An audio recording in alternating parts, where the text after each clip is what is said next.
Middle class के आदमी को इज्जत का इतना डर रहता है जैसे लगता है कि मुगल बादशाह के घर के हैं। मध्यम वर्गीय जो परिवार है, मिडिल क्लास, वो सोचता है कि अगर अपने बच्चों को हम मजबूरी दिखाएंगे तो ये और पढ़ेंगे। वो ये गलत सोचता है।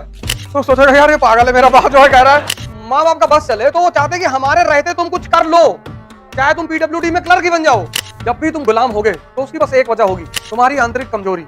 एक जानवर है जिसको आज तक पाला नहीं जा सका, जिसको आज तक पट्टा नहीं पहनाया जा सका। जीतना इसलिए जरूरी होता है कि जीत से एक बहुत बड़ी चीज का जो संबंध है, उत्साह का।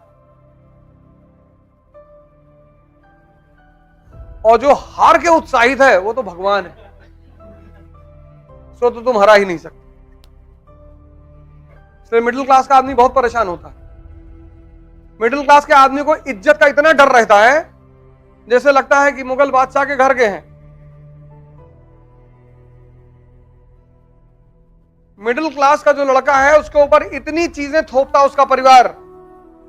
देखो नाक मत कटाना, अरे कान कटवा लो।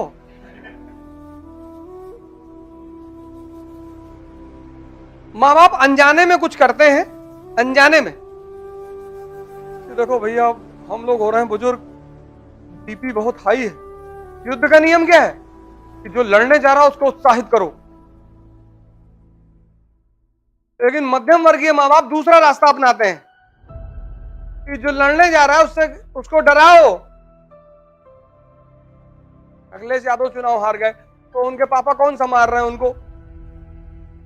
इससे तैयारी करो बेटा। 45 सीट पिछली बार थी तुम्हारे पास, अब की बार 100 प्लस ले आओ। बड़ा पीठ ठोकी होगी इन्होंने, बहुत बढ़िया। अगली बार 400 के पार।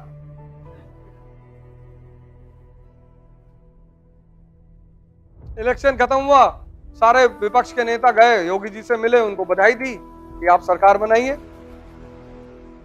एक आम समाजवादी और भाजपा का जो प्रचारक है वो आज तक एक दूसरे से बोल नहीं रहा है।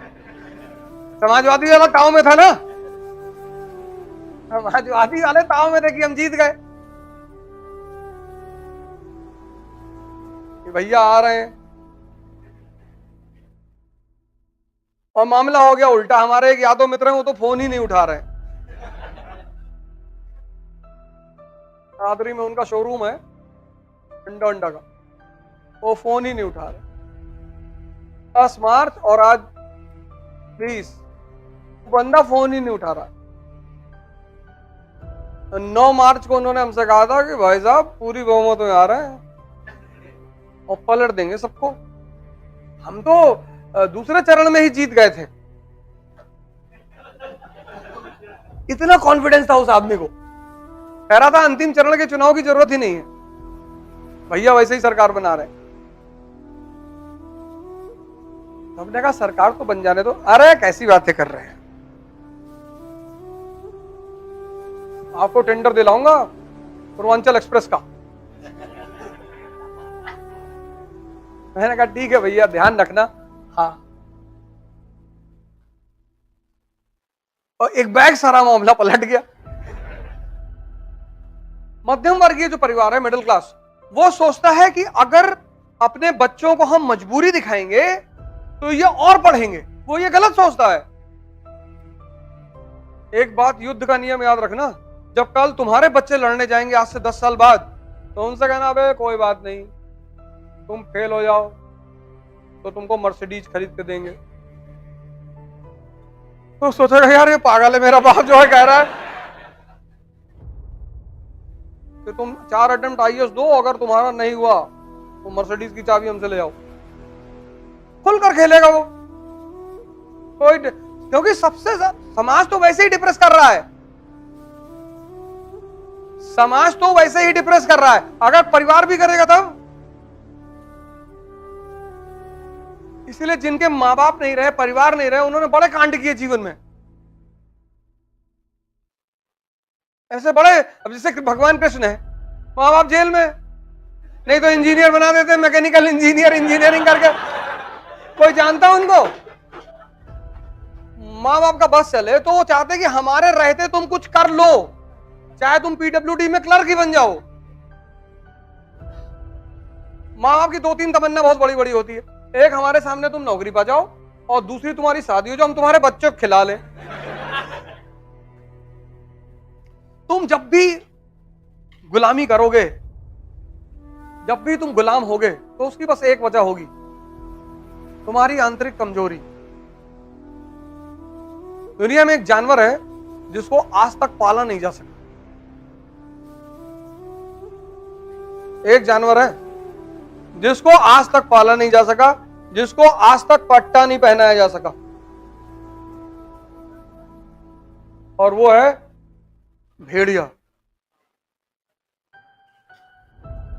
एकमात्र जानवर है पूरी दुनिया में जिसको आज तक इंसान पाल ही नहीं पाया। क्योंकि अगर तुम भेड़िए के बच्चे को उठा लाए तो वो उस इलाके को तबाह कर देंगे। बड़ा गजब का सोशल संगठन है उनका। भेड़ियों में स्त्री को लेकर कभी लड़ाई ही नहीं होती। भेड़िया जो समाज है, तो जो बुजुर्ग भेड़िए हैं वो शिकार पे नहीं जाते। जवान शिकार करते हैं, वो लेकर आते हैं, पहले बुजुर्गों को देते हैं, फिर खाते हैं। उनको तुम बंदी बना लो, मौका पा जाएंगे तुमको फाड़ डालेंगे, चाहे जितना खिलाओ। इसलिए आज तक भेड़ियों को गुलाम नहीं बनाया जा सकता। इसलिए पहले जमाने में जब औरतें को पीरियड होता था तो उन्हें मंदिर जाने के लिए रोका जाता था, क्योंकि भेड़ियों की जो सूंघने की क्षमता है वो 14 किलोमीटर की है। मतलब 14 किलोमीटर से उन्हें खून की बू आती है। 14 किलोमीटर। तो स्त्रियों को बाहर निकलने से मना किया था। एक सबसे बड़ी वजह यह थी, एक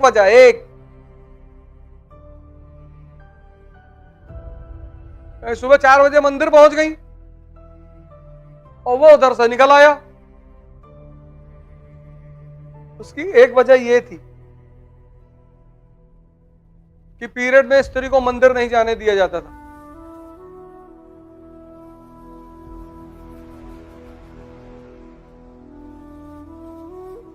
एकमात्र जानवर है भेड़िया। कभी डिस्कवरी पर उनका एपिसोड देखो, ताकि शेर को गुलाम बनाया गया। चाइना वाइना में तो बच्चे हैं, वो नचाते हैं शेरों को।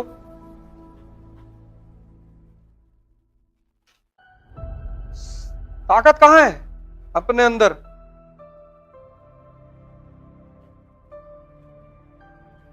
तो भारत पर तो कब्जा होना ही था।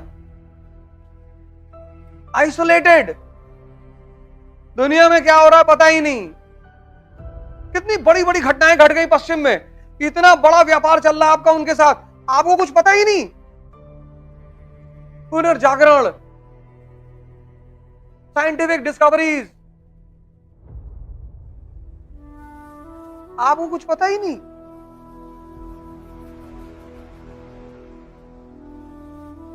तो आप मुख्य धारा से पिछड़ गए।